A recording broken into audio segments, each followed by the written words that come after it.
Blessings, beloveds. Welcome back. Anastasia, Cosmic Astrologer. Going to talk about the new moon in Libra that's approaching in a couple of weeks' time. Okay, so I've got some interesting insights to offer and share with you guys today. Well, I don't even know where to begin. Okay, let's begin with the absolute basics, which is this particular new moon takes place on the 29th of September, I believe. So, a few days before that or a week before that, we approach the equinox, the spring equinox here for us in the southern hemisphere and the autumn for you guys in the northern hemisphere. So that's quite an important shift with reflected through the seasons, which does have spiritual implications as well. And certainly also from an astrological perspective, we're talking about moving from mutable energy into cardinal energy, that of Libra. Libra is a cardinal sign. So this process, this shift that's occurring, really does also speak to or relate to the process of initiation, okay? Because cardinal energy, the cardinal signs are the signs that reflect or correlate with uh, initiation, period. So we have this equinox period taking place, which is always a beautiful time of the year, particularly spiritually, when you're working with different modalities in terms of your own personal soul work and spiritual work that you're doing, healing work. There's tremendous energy that's being opened, if you like, through the earth herself during that time. So it's a very, very special time. I don't want to focus too much on that because I've got so much more to cover, but I just wanted to, throw that in as the movement towards this cardinal energy, because we've already begun it because Mercury went into Libra on the 14th of September, so just a couple of days ago. Venus went into Libra on the 15th of September, and we're going to see Venus and Mercury dancing around together till early October, right? And then the Sun obviously ingresses into Libra on the 23rd of September, and then about a week later we have this new moon in Libra. So there's an abundance of cardinal energy which will be reflected at this time. We have Pluto in Capricorn, cardinal, Saturn in Capricorn, cardinal, South Node in Capricorn, cardinal, North Node in Cancer, cardinal, Chiron in Aries, cardinal, the Sun, Venus, Mercury, and the Moon all at this time in a cardinal sign. So there's an abundance of cardinal energy, which is very, very useful from the point of view of initiation, right? That can be spiritual initiation, emotional initiation, and physical initiation. It just depends how you need to be working with these energies at this time in your life. So the new moon is at 5 degrees of Libra, and this new moon doesn't have a lot of aspects, but what is aspecting it is enough to help us understand the vibration of what this new moon holds. Now, it has a direct opposition to Chiron. Chiron will be at 5 degrees, 3 degrees Aries, at that time during the new moon. And there is also a quincunx from Uranus, formed from Uranus to the new moon, right? So the essential energy that speaks through this new moon is the opposition to Chiron and the asteroid goddess, asteroid 42 of Isis, that is pretty much exactly conjunct this new moon, and I mean exactly to the degree. So I'm feeling that she has a very strong presence and voice in this particular new moon cycle, and I will talk about her in a moment. The thing I guess that's important to mention is that a lot of people assume that Libra, because the word balance is so, so strongly correlated to the archetype of Libra, there's this assumption that Libra is automatically already balanced. But the archetype Libra has reached that point in the developmental cycle of the zodiac where we now have stepped into a zone where we are needing and wanting to experience balance. So it's not automatically there. We are assimilating and integrating the experience of balance through the myriad of relationships that we have. The first half of the zodiac is literally about one's own personal development, the development of the ego in a lot of ways, development of the self, very subjective energy. But when we get to the sign of Libra, there's a switch from subjective consciousness to objective consciousness. And it is this objective consciousness through the experience of relationships that enables us to discover our own self from the point of view of others. So stepping into Libra, we step into the world of relationships. It's not like harmony and balance is automatically there. We learn to integrate and assimilate that through our experiences of relationships. It is through the myriad and diversity of all the different types of relationships we have, which more or less reflect as a mirror. Libra, which is the same as the full moon, is the mirror reflecting back to us. This is why we can experience a sense of objective consciousness through Libra, the archetype of Libra, 7th house. The experience of being able to see another person opposite you, have a relationship with them, whatever kind of relationship that is. And it is through that interaction, that engagement, that connection, where you start to compare. It's a comparison of me versus you, my ideals versus your ideals, my feelings versus your feelings, not in a combative way. When I say versus, I'm not indicating it's about competition, although it could be if you've got Mars in the 7th house. In fact, it probably will be. But the whole experience of relationships, which is pretty much the dominant experience in our life, every single one of us is having some kind of relationship to someone in some kind of way. When I say relationship, I'm not merely referring to personal, intimate, sexual, sensual relationships. There are a diversity of relationships that we have with family, friends, with the person at your local convenience store where you go to purchase something. The minute you engage with that person, that's a Libran encounter. That's some kind of relationship. It may not be necessarily meaningful, but it's still an experience of relating. It's a relationship. So our entire lives, in other words, we are understanding who we are through this process and assimilation and experience of the diversity of relationships we enter.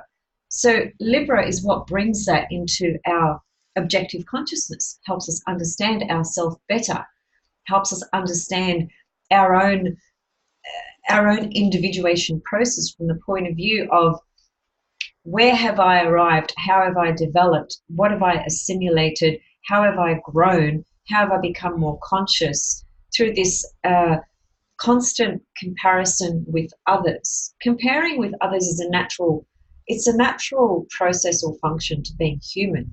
This is the way we learn about ourselves, through the stepping into the zone of a relationship where we learn the art and the skill of listening, of sharing, of exchanging. We don't learn these things on our own. It is when we step into relationships that we learn all these things, and we learn more about ourselves through relationship. And think about that. It's factual. If you are,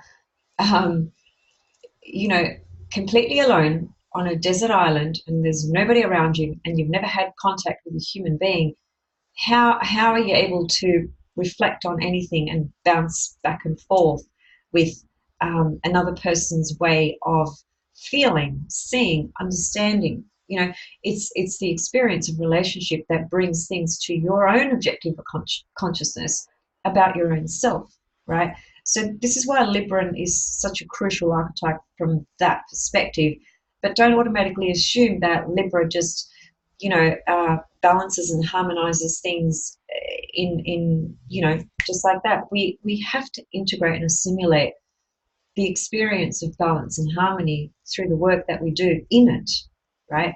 So thinking about this new moon, first of all, it's a new moon, so therefore it holds an Aries vibration and archetype. Aries is the birth of all things. A new moon is a new birthing, right? So it's interesting because it has that Aries quality to it in terms of it's the beginning of something. But what is this the beginning of? It is the beginning of stepping into a greater understanding of your own self through the mirror of relationships. And it's not just, I mean, there are many people on the planet who are not in a personal relationship necessarily at this time in their lives. So you don't have to be in a relationship to be able to experience this new moon and feel the frequency of it and benefit from it and work with its vibration. Because ultimately, at the end of the day, the most important relationship you are working on is the one that you have with yourself. The more you understand yourself, the more you're able to understand your life and life in general and other people, right? But this understanding of who we are comes through our interaction with others. It is what's reflected back to us that enables us to see our blind spots, that enables us to see things that we otherwise are not able to see. Because the minute we are in relationship to another, there is a process unfolding where, first of all, energetically things are being exchanged back and forth. You know, this is in the study of body language, for example, right? When you meet somebody, okay, before your mind even before you can consciously realize what you're actually thinking about the other person, your body has already started to work out things, in terms of whether you feel comfortable, whether you don't, whether you like this person, whether you don't. There's this whole process of analysis going on before your conscious thoughts even catch up. So the whole Libran experience is very much about assessing our experience of who we are in relation to the other person, which includes their morals, their values, their feelings, their thoughts, perceptions, everything. So with this new moon, what we need to consider is the polarity point, which is Aries. So we're talking about our experience of self and other, obviously, relationships, and the desire, because of Chiron being opposite this new moon, in my opinion, there's a potential likelihood of experiences that will come up for people relating to how you're able to be in relationship to another without feeling rejected, right? Now, people always go to the classic typical word wounding, right? When we're talking about Chiron, yes, Chiron does produce wounds. It also produces healing. But you've got to strip it back to its absolute core essence of what Chiron experienced at birth, which was the rejection from both of his parents. So this experience of rejection is what Chiron essentially brings up. That's the initial experience, okay, which then gets translated, if you like, into a wound, right? And then subsequently the healing journey begins. But Chiron being opposite this new moon, which is in Libra, does certainly highlight matters around the experience of feeling rejected, right, through your interaction and connection with other people in some kind of way, or having experienced a sense of rejection of some kind through a certain type of relationship you're in. And this new moon and this Chiron opposition accentuates this or highlights this or brings it into your consciousness even more. And potentially for the possibility of healing whatever it is you're needing to heal in relation to another. But it's, I mean, any relationship, when it comes to doing healing work in the relationship, the first and foremost is the healing you must do in yourself, right? We can't heal another person necessarily. We can't heal a relationship before we actually heal our own self, right? And Chiron is in Aries, so it is very much about self, the rejected component of ourself, a rejected component of ourself, rather, that has experienced something along the way throughout your life. This is important with Isis being there because Isis, you know, her myth is it's vast and it's complex, and there's different versions as well. But essentially, she's a feminine, obviously a feminine mother principle, divine mother principle, goddess figure. And her story there's a lot of trauma involved in her story, but there is also recovery that comes through the healing and her journey through the trauma, and subsequently what she engaged in order to correct what had taken place. Basically, her story parallels very closely to the Goddess series because she experienced the loss of her husband. Her husband was murdered, and long story short, she was traumatized through this experience, and she transformed herself into a bird, and she was flying around the earth because her husband was not only murdered, but he was dismembered. You know, he was cut into 14 pieces apparently. So her search for all these different pieces to put him back together reflects very interesting components of our own fragmented psyche, you know, of things that we have experienced in our own life that have become fragmented components of ourself through the experience of pain, suffering, rejection, fear, and trauma. And naturally, this can speak to numerous lifetimes. And because the soul has this internal sort of structure of memory, everything we experience is right here, right now, as it were, right? We just can't consciously see it or remember it, but it is retained in our unconscious components and our long-term memory, which is ruled by Uranus. So why is this important? This is important because her presence being right there with the new moon is really talking about recognizing, stepping into a path that enables you to recover lost aspects of your own self through certain traumas you may have experienced. There's an interesting point that I read in an article just recently, and the point was this, that her running around the earth trying to bring all her husband's body parts together to make him whole again. Remember, this is symbolic, okay? It's symbolic of our own self and what we go through all our different lifetimes. The one piece that she couldn't find was the phallus, right? The male genitalia area.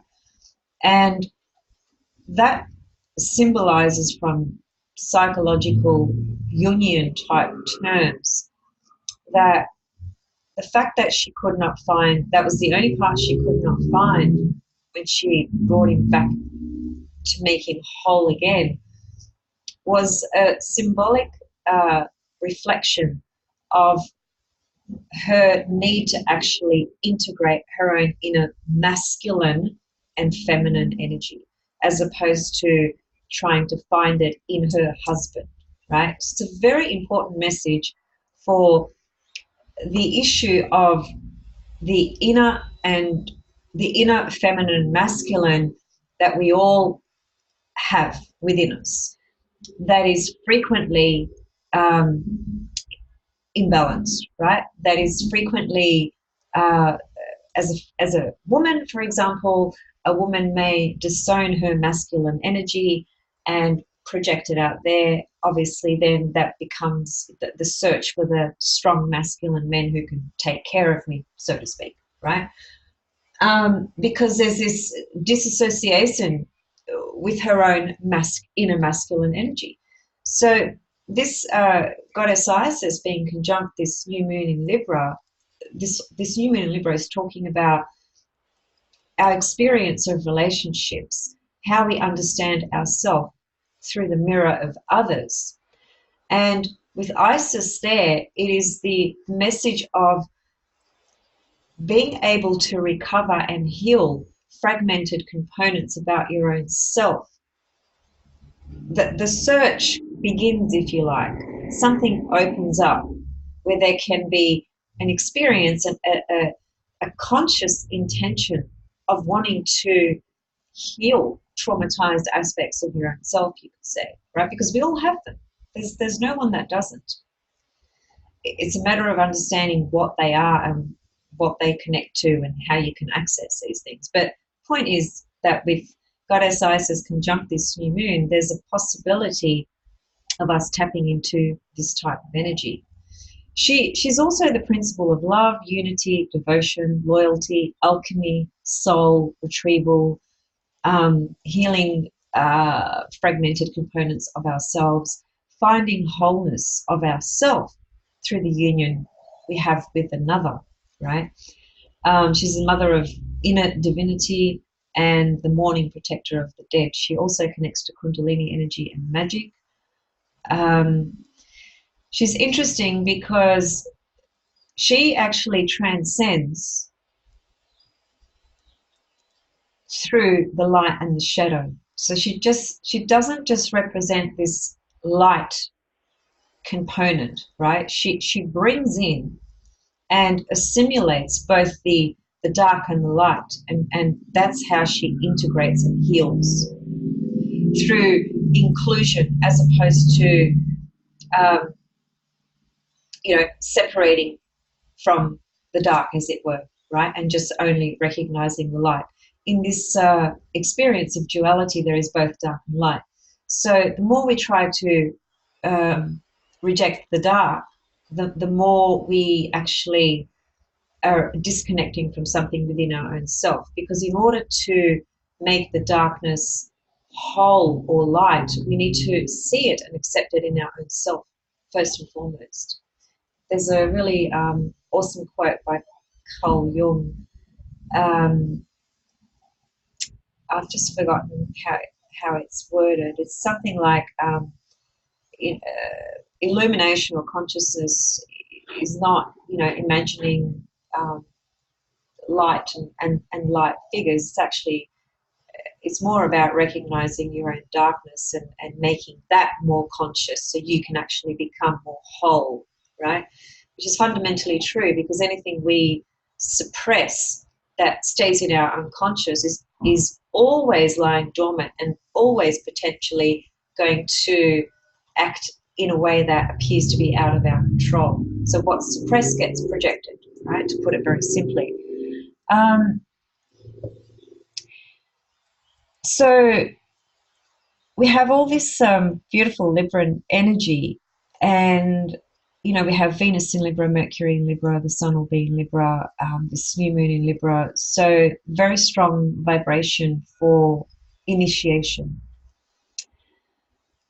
Initiation of what?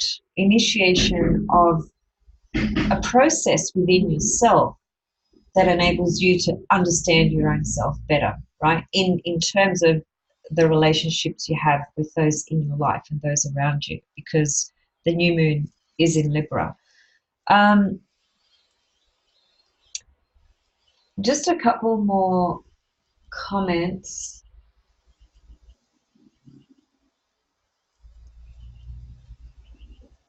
So, yeah, I think I touched on all of that. Now, it's interesting because Isis, just a couple of comments here from this article I found. Because she connects to the principle of love and devotion, in esoteric astrology, that immediately connects her to rays 2 and 6. Ray 2 being the ray of love, wisdom, and ray 6 being the ray of idealism and devotion. And that's, you know, that's reflective in her story of her search through her grief and deep pain of her husband being murdered, chopped up into little pieces, and her journey subsequently.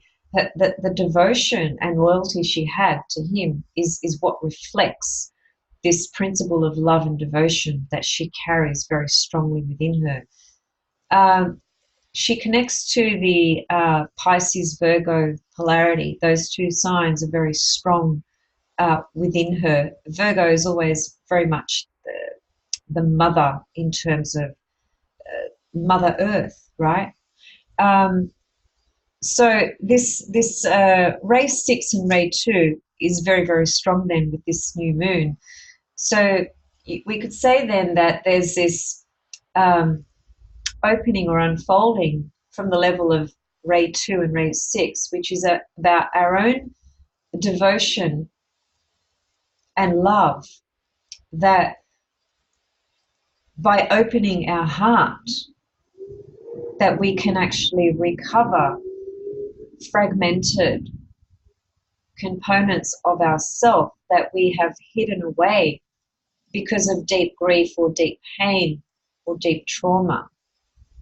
There's a recovery is a good word, because that's what she did when she transformed into a bird, goddess Isis, to find her husband's body parts. Just a couple of comments from an esoteric level.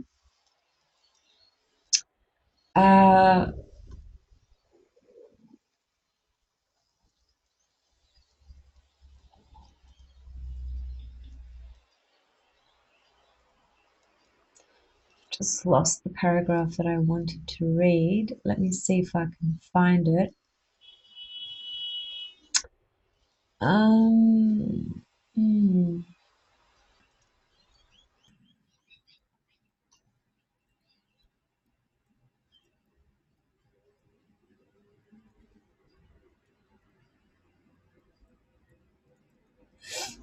Here we go. So, because she integrates the Pisces Virgo polarity in through esoteric astrology, as we know, Pisces is ruled by Pluto in esoteric astrology. And you know, when you work with esoteric astrology, when you think about it, when you consider it, when you try to assimilate the vibration and the energy on those levels, you really have to get out of the personality desires and drives. We all do. Otherwise, we can't access that kind of vibration, not from an ego level. It just doesn't happen.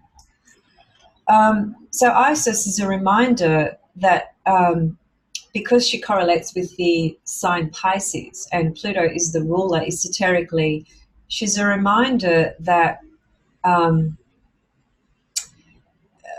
the association of Pluto being the ruler of Pisces in esoteric astrology is about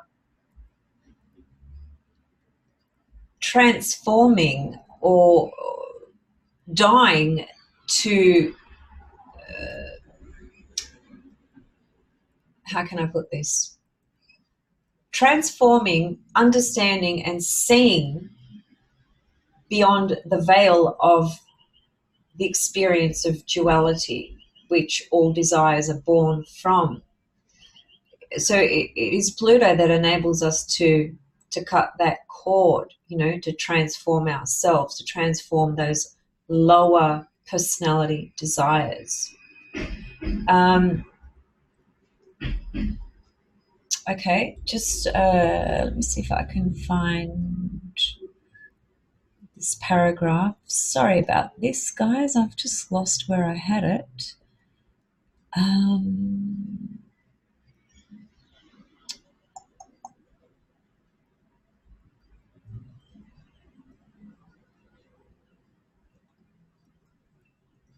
Actually, this is worth reading. Isis weaves the web of love through times of trauma and dismemberment of our parts, right, which is what I was briefly describing earlier, our physical body parts, our etheric soul fragments, in order to bring about an eventual healing and retrieval of our full self. I just wanted to read that particular comment. Now, there's just a few comments here that are irrelevant to what I'm discussing, which is why I'm jumping around a bit.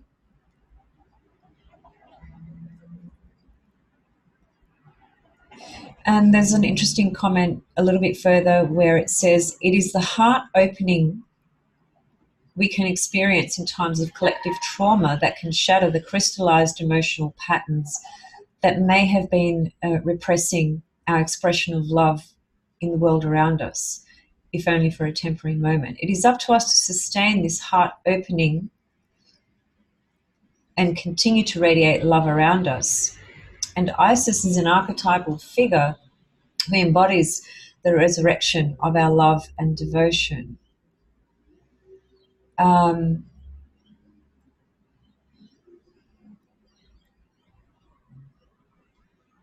So I guess that's just speaking to the components within her that connect to rays 6 and 2, which is love, wisdom, and idealism and devotion.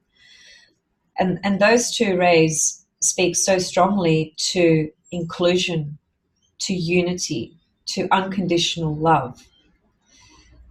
We can have a million relationships and, you know, try and find this love through another person in the hope that they will fill some hole or gap that we feel within us, right? But in truth, it doesn't work like that, because we have to be able to give that love to ourselves, to our own heart. We always have to come back to that.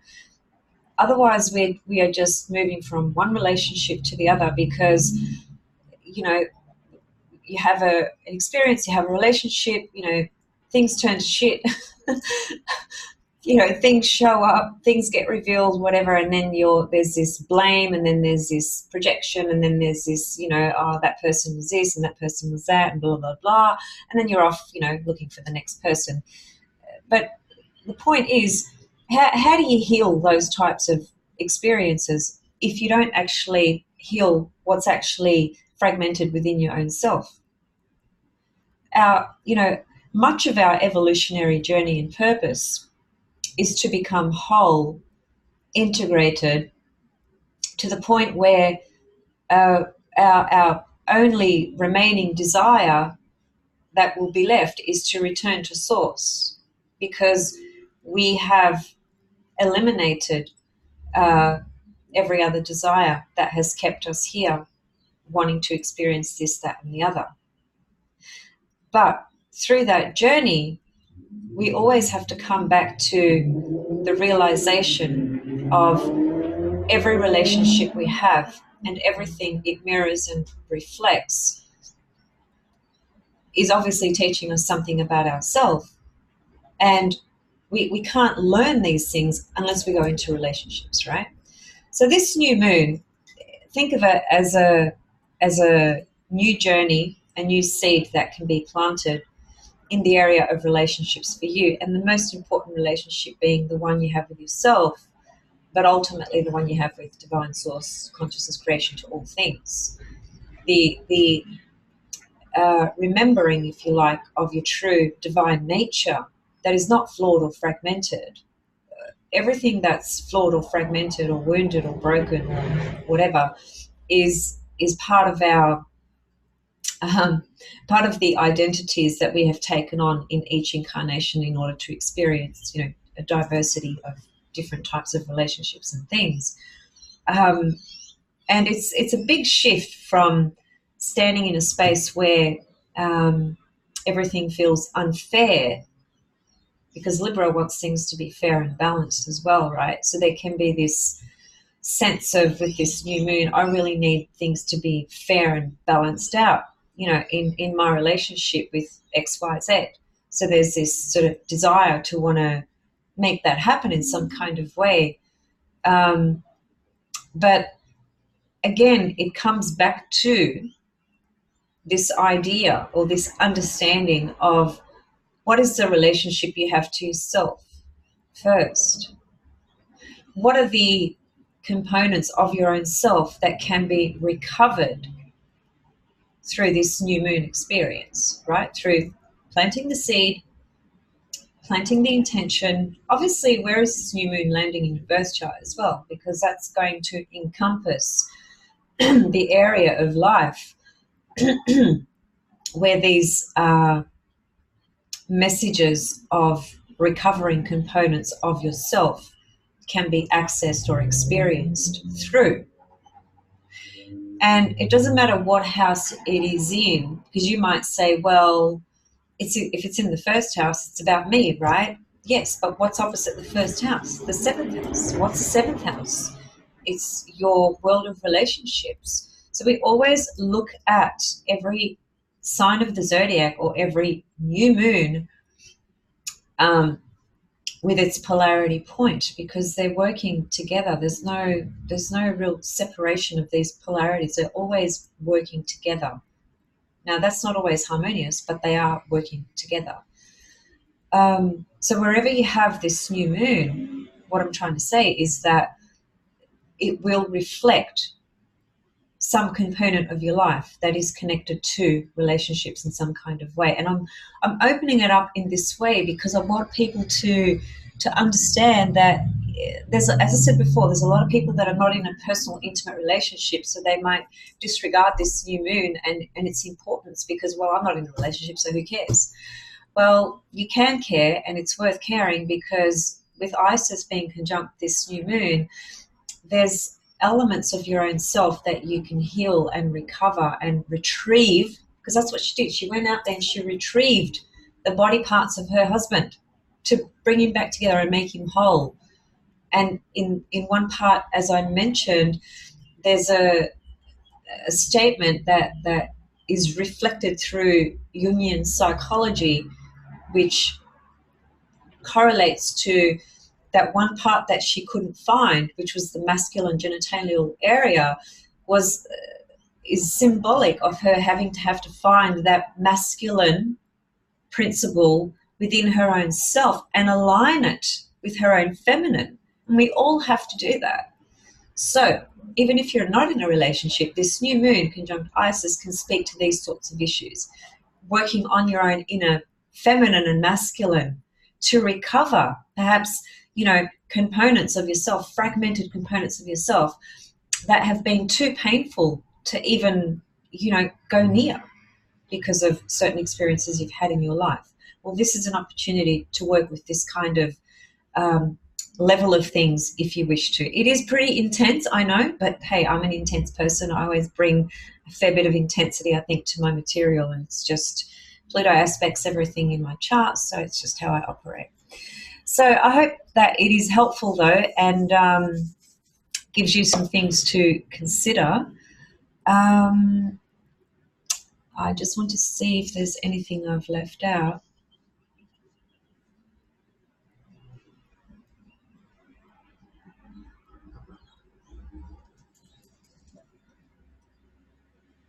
I think that's pretty much it. I might just make a few comments on Venus and Mercury in Libra instead of doing a separate video.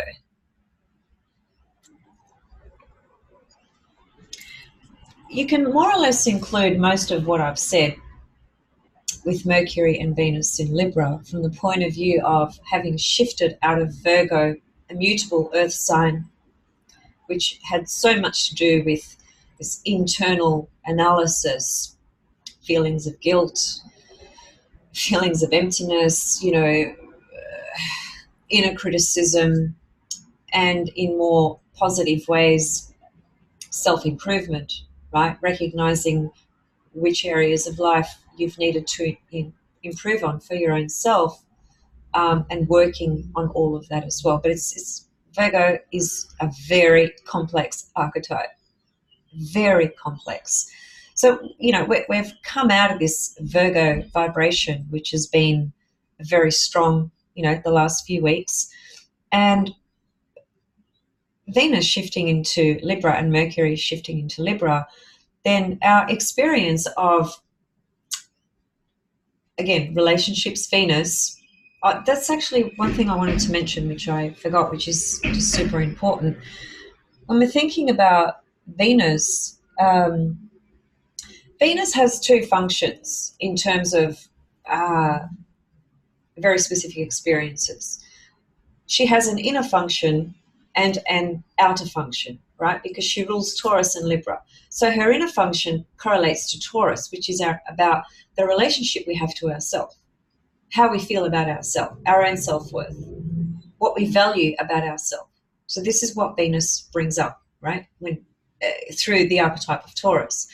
Now she's in the archetype of Libra, transiting. So her focus is very much on this experience of relationships, and Venus connects to friendships as well, because Venus describes our social life. So there's a lot of focus and awareness around the matters of social life, personal relationships, and seeking enjoyment and harmony and balance, just to keep it very simple on those levels.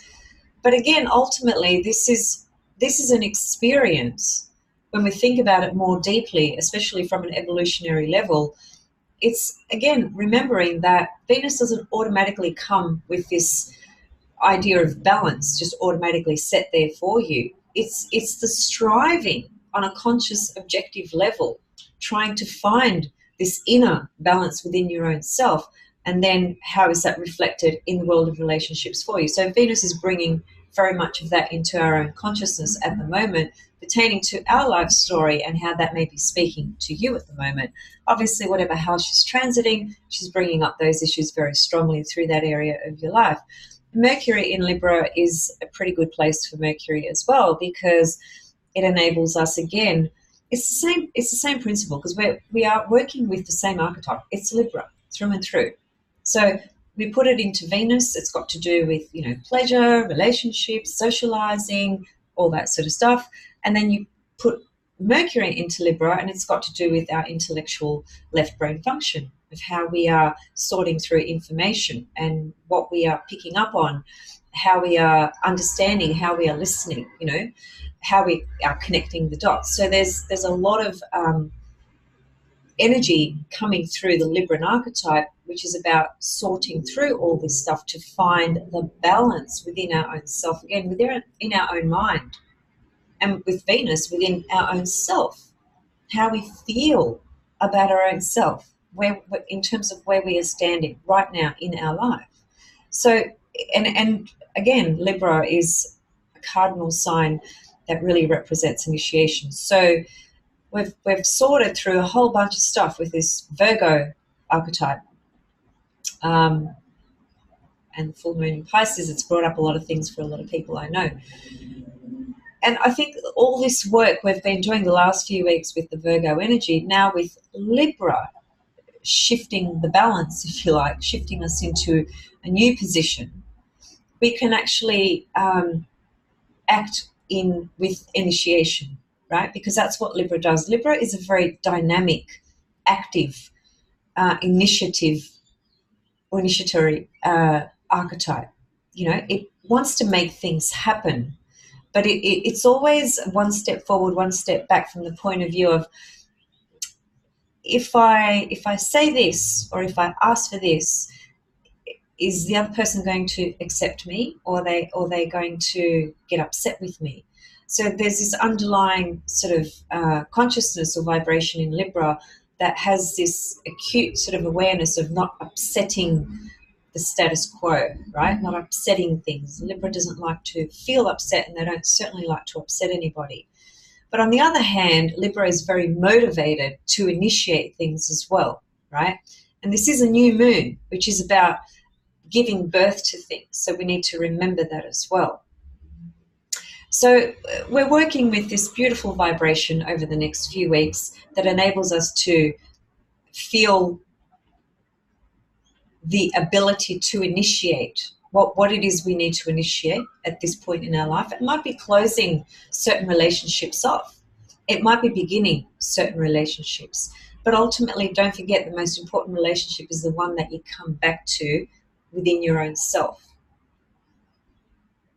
That's the most important, apart from the relationship you have with the ultimate source creation of all things, of course. So these are the energies we're working with, guys. Have a think about that, because I think this asteroid Isis, goddess Isis, being conjunct this new moon is actually going to be very, very powerful. And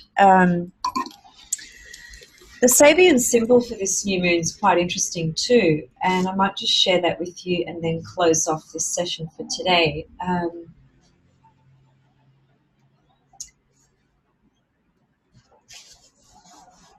Okay, so here is the Sabian symbol for this new moon, which is at 5 degrees Libra, so we have to go to 6 degrees Libra. That's how it works when you're working with Sabian symbols. And the key, or the heading, is man watches his ideals taking a concrete form before his inner vision. The keynote is the need to visualize clearly one's dreams or ideals in order to make them truly effectual. According to the French proverb, what is well conceived and can easily be formulated, the process of interior visualization can be quite essential, except in the case of a creative individual who has become a totally pure channel for the descent of spiritual power and a clear lens through which the archetype in the mind of man, of God in brackets, can be projected without distortion whenever needed. In other cases, the creative act is less direct. A man projects into the world what he has seen reflected on the screen of individualized consciousness. The screen is the ego. There's the soul, there's this screen projector, and then there's the ego, right? Projecting through that filter and then seeing everything it sees.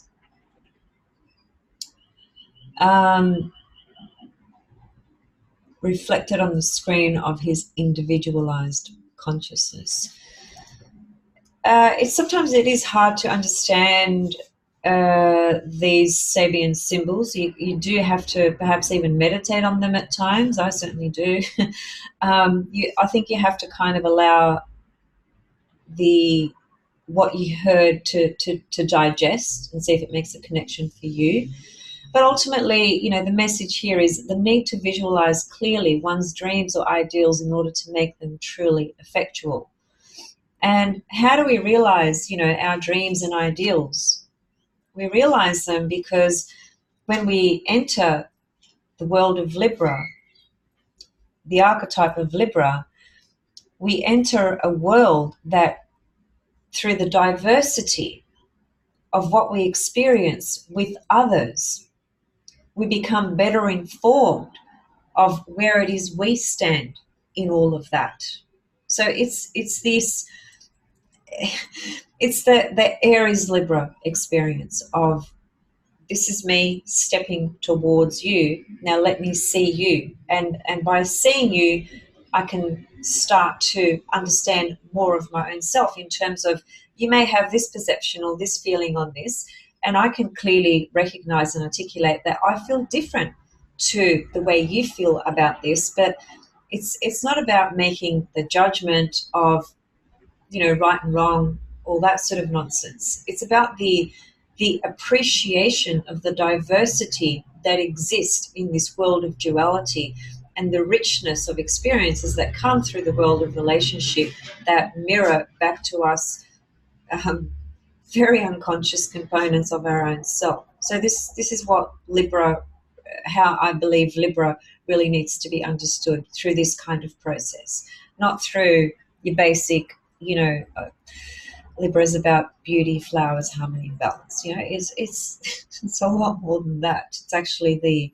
striving of wanting balance, but we can't have that until we go into the diversity and richness of everything that exists, so that we can actually better understand where we are coming from and what position we hold in all of that. Okay, I think I've affirmed enough about the Libran archetype, so I'll leave it there for today, and see you guys very, very soon with something else. Thanks for all your beautiful comments and responses to my previous video on Saturn moving direct today. Actually, I've had a profound opening Saturn moving direct today. It was quite remarkable, astonishing actually, what was revealed with Saturn moving direct for me. Quite incredible. I don't really want to discuss that publicly, but I just wanted to share that. Yeah, very powerful stuff. Okay, so sending you all much love and blessings. And my community section, I don't know what's happening there. I can't open your comments for some reason. Glitch in the system, tampering of some sort, who knows. I've contacted YouTube, and hopefully that will be resolved very, very soon. So my apologies, I can't respond or even read your comments on that part of my channel. However, I can clearly read your comments and respond to them under my videos. So again, please feel free to leave your comments and questions. Love, support, whatever it is you're feeling. Thanks again. Bye.